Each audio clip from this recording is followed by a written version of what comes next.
নেতৃত্ব দিত নওশাদ সিদ্দিকীকে, ওই 42 দিন জেলে থাকতে হতো না। আজকে তার কনভয় থাকতো রাস্তায়, 50 টাকার কনভয় নিয়ে তিনি ঘুরতেন, 3টে মন্ত্রিত্ব হতো তার, তিনি মন্ত্রী হতেন। তিনি কিন্তু বিক্রি হননি, 42 দিন জেল কেটেছেন, 42 দিন। মমতা ব্যানার্জি ভেবেছিলেন আইএসএফটাকে শেষ করে দেবেন। ভাঙড়ে যখন 42 দিন চেয়ারম্যান জেলে, তখন ভাঙড়ে প্রতিদিন রাত্রির বেলা পুলিশ যেতেন, সার্চ অপারেশন চলতো, বাড়ি বাড়ি থেকে আমাদের কর্মী সমর্থকদেরকে তুলতো। সেই সময় একটা অফিসার আমাদের চেয়ারম্যানকে বলেছিলেন যে ভাইজান আপনি ভেতরে থাকুন, নিশ্চিন্তে থাকুন, বাইরে আইএসএফ কে শেষ করা যাবে না। ছেলেকে তুলছি বউ আইএসএফ, বউকে তুলছি ছেলে আইএসএফ, ভাঙড় ময় আইএসএফ, সুতরাং আপনি জেলে থাকলেও আইএসএফ কে ভাঙড় থেকে মোছা যাবে না। সেই দিনই অফিসাররা বুঝে গিয়েছিলেন। আর মমতা ব্যানার্জি বুঝতে পেরেছিলেন 42 দিন পর, যখন 43 দিনের মাথায় নওশাদ সিদ্দিকী জেল থেকে বেরোলেন। আমি নিজে সাক্ষী, আমি নিজে ছিলাম, প্রায় 200 গাড়ির কনভয়। শ্রদ্ধেয় আজকের এই নির্বাচনীয় জনসভার সভাপতি, ইন্ডিয়ান সেকুলার ফ্রন্টের ব্যারাকপুর লোকসভা কেন্দ্রের প্রার্থী, বিশিষ্ট আইনজীবী জনাব জামির হোসেন সাহেবের সমর্থনে আজকের এই মুদিবাড়ির মার্কেটে নির্বাচনীয় জনসভার নেতৃত্ব, আজকের এই সভায় যারা অক্লান্ত পরিশ্রম করে সফল করেছেন তাদেরকে ধন্যবাদ জানাই।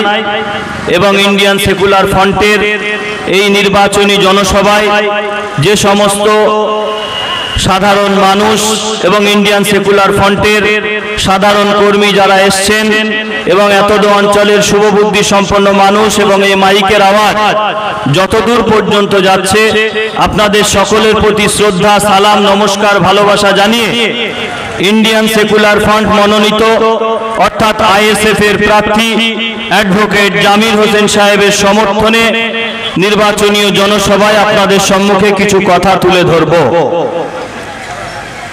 এতদ অঞ্চলের শুভবুদ্ধি সম্পন্ন মানুষ যারা আপনারা আছেন, আপনারা জানেন যে ইন্ডিয়ান সেকুলার ফ্রন্ট একটি রাজনৈতিক দল পশ্চিম বাংলার বুকে নতুন করে পথ চলা শুরু করেছে।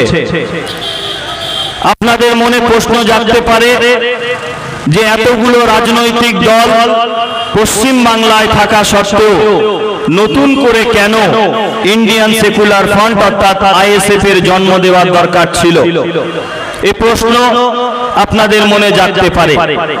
বা পশ্চিম বাংলায় বিভিন্ন রাজনৈতিক দলের নেতৃত্ব আছে যারা বিভিন্ন আন্দোলনের সঙ্গে যুক্ত, তারপরেও কেন ইন্ডিয়ান সেকুলার ফ্রন্টের জন্ম দেওয়া হলো? আপনাদের মনে রাখতে হবে যে ইন্ডিয়ান সেকুলার ফ্রন্টের যিনি প্রতিষ্ঠাতা আপনারা সকলেই জানেন, তিনি একজন সম্ভ্রান্ত পরিবারের সন্তান। তার পরিবারের স্বাধীনতা সংগ্রামী ছিলেন, তিনি একজন যুগ সংস্কারক ছিলেন। দাদা হুজুর পীর কেবলা রহমতুল্লাহ আলাইহির বংশধর পীরজাদা আব্বাস সিদ্দিকী সাহেব, তিনি 2021 সালের 21শে জানুয়ারি ইন্ডিয়ান সেকুলার ফ্রন্ট নামক একটি রাজনৈতিক দলের জন্ম দিয়েছিলেন, যে দলের নেতৃত্বভার তুলে দেওয়া হয়েছিল শিমুল সোরেন থেকে শুরু করে বিশ্বজিৎ মাইতি থেকে শুরু করে পীরজাদা নওশাদ সিদ্দিকী সাহেবের হাতে। সম্মানিত বন্ধুবর্গ, 2021 সালের 21শে জানুয়ারি কলকাতার প্রেস ক্লাবে ইন্ডিয়ান সেকুলার ফ্রন্ট নামক অর্থাৎ আইএসএফ রাজনৈতিক দলের জন্ম হয়।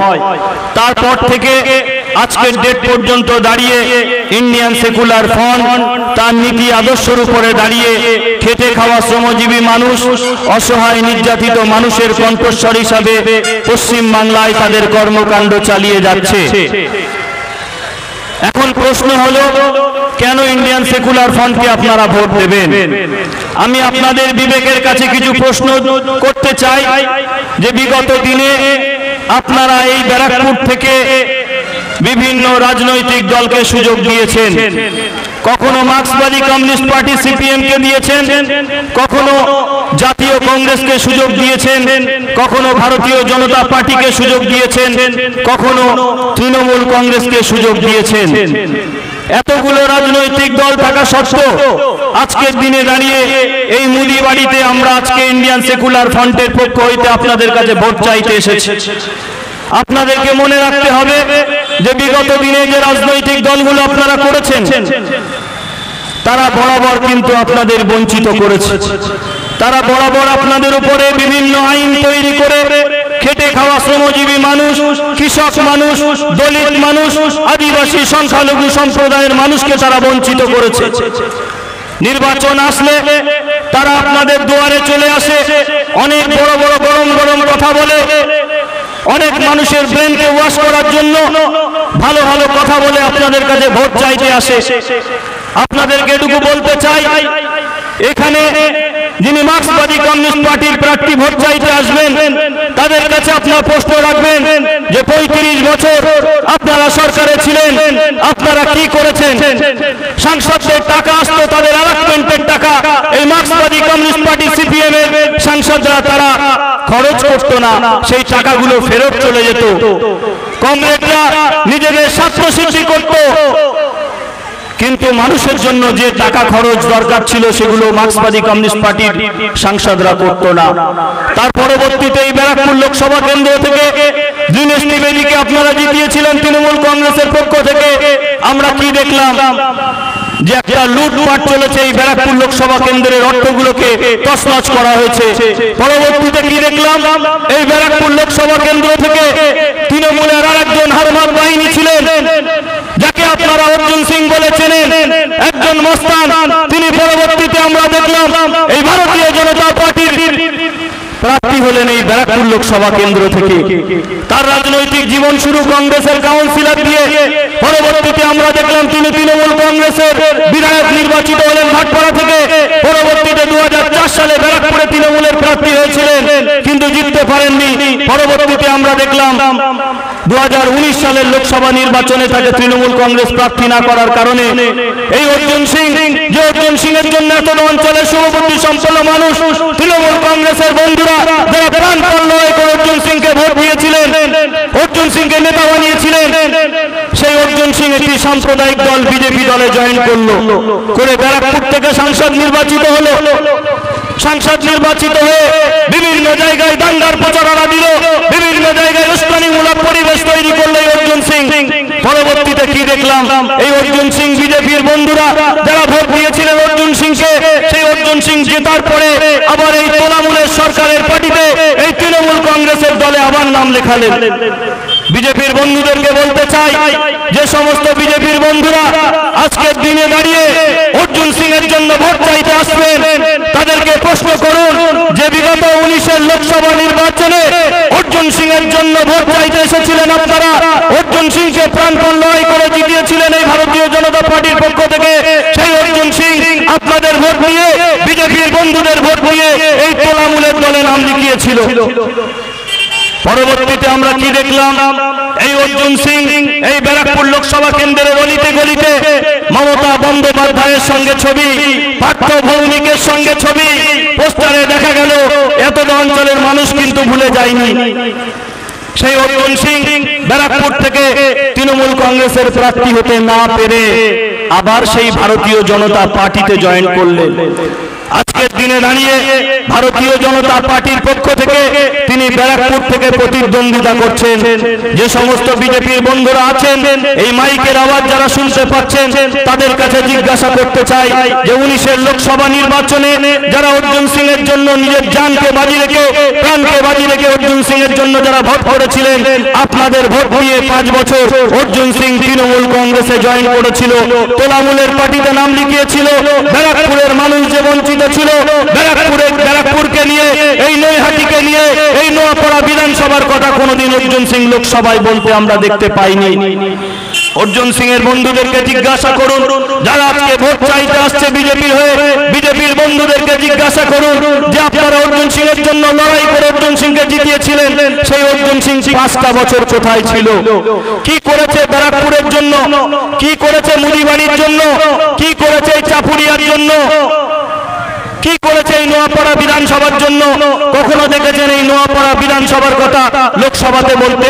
নোয়াপাড়ার মানুষের অভাব অভিযোগের কথা, দুঃখ দুর্দশার কথা, বঞ্চনার কথা, তৃণমূলের সন্ত্রাসের কথা কোনোদিন দেখেছেন বলতে? কারণ বিজেপির ভোট নিয়ে তৃণমূলে নাম লিখিয়েছে, কি বলবে সে তৃণমূলের বিরুদ্ধে? সম্মানিত বন্ধুবর্গ, আজকে যে পার্থ ভৌমিক, যিনি নৈহাটির বিধায়ক, রাজ্যমন্ত্রী সভার সদস্য, আপনারা জানেন তিনি ব্যারাকপুর লোকসভা কেন্দ্র তৃণমূলের হয়ে প্রতিদ্বন্দ্বিতা করছেন। আপনারা জানেন যে ব্যারাকপুর লোকসভা কেন্দ্রে এই পার্থ ভৌমিক, আমি তর্কের খাতিরে ধরে নিলাম, তিনি যদি নির্বাচিত হয়ে সংসদে যান, নতুন করে কিন্তু আবার এই নৈহাটি বিধানসভায় উপনির্বাচন করাতে হবে। একটা উপনির্বাচন করাতে গেলে লক্ষ লক্ষ কোটি কোটি টাকা গভর্নমেন্টের খরচ হচ্ছে। সেই টাকাগুলো কার? আমার আপনার ট্যাক্সের টাকা, শ্রমজীবী খেটে খাওয়া মানুষের ট্যাক্সের টাকা, গ্রাম বাংলার খেটে খাওয়া মানুষের ট্যাক্সের টাকা, শহর অঞ্চলের মানুষের ট্যাক্সের টাকা। সেই টাকাগুলোকে এই তৃণমূল কংগ্রেস আমরা দেখছি এবারের নির্বাচনে বিজেপির বহু বিধায়ককে তৃণমূল হায়ার করে এনে তাদেরকে প্রার্থী করছে, আবার তৃণমূলের অনেক বন্ধুদেরকে হায়ার করে ভারতীয় জনতা পার্টি প্রার্থী করছে। বড় বড় কথা বলছে। অনেকেই বলছে যে নওশাদ সিদ্দিকী নাকি বিজেপির দালাল, বিজেপির দালাল অনেকেই বলছে, আবার কেউ কেউ বলছে নাকি নওশাদ সিদ্দিকী তৃণমূলের দালাল। আমি সেই বন্ধুদেরকে বলতে চাই, তৃণমূলের বন্ধু যারা বলছেন তাদের লজ্জা হওয়া উচিত। বিগত দিনে মমতা বন্দ্যোপাধ্যায় এই তৃণমূল কংগ্রেস কার সাথে সংসার করেছিল? যারা ইলেকট্রন মিডিয়া দেখেন, যারা সোশ্যাল মিডিয়া দেখেন, যারা প্রিন্ট মিডিয়া দেখেন, আপনারা সকলেই অবগত আছেন যে এই তৃণমূল কংগ্রেস দলটার জন্ম কোথা থেকে, এই তৃণমূল কংগ্রেস দলটা কোথা থেকে উৎপত্তি হয়েছে, কাদের হাত ধরে উৎপত্তি হয়েছে।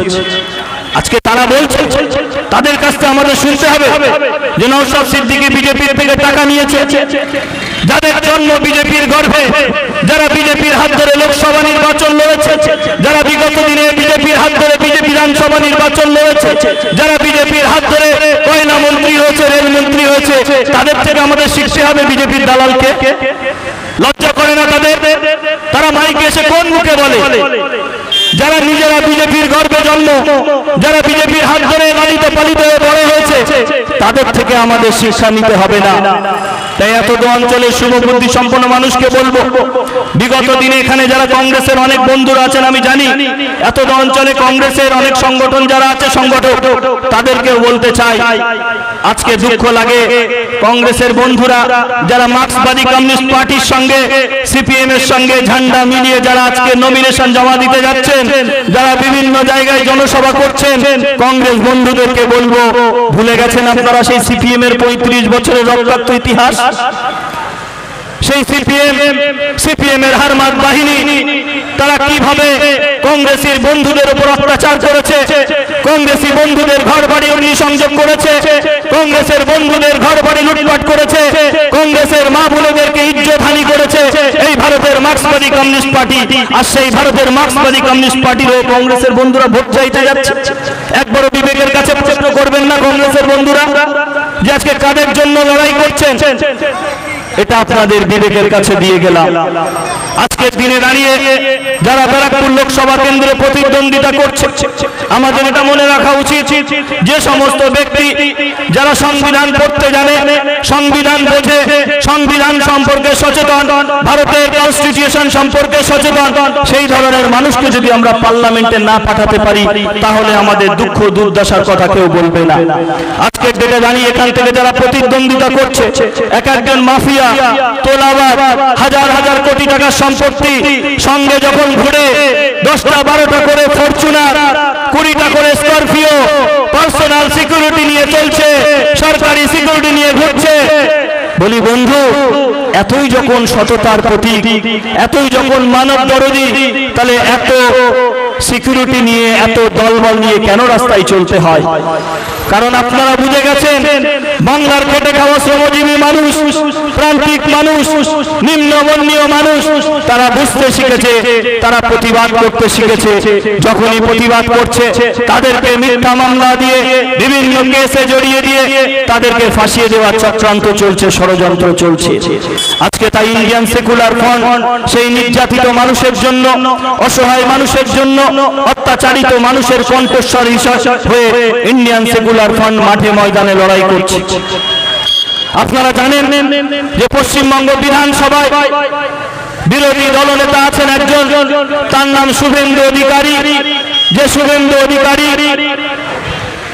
আমাদের মধ্যে উপস্থিত হয়েছেন ইন্ডিয়ান সেকুলার ফ্রন্টের সাধারণ সম্পাদক বিশ্বজিৎ মাইতি এবং উপস্থিত হয়েছেন ব্যারাকপুর লোকসভা কেন্দ্রের ইন্ডিয়ান সেকুলার ফ্রন্টের প্রার্থী জামির হোসেন। ইনকলাব জিন্দাবাদ।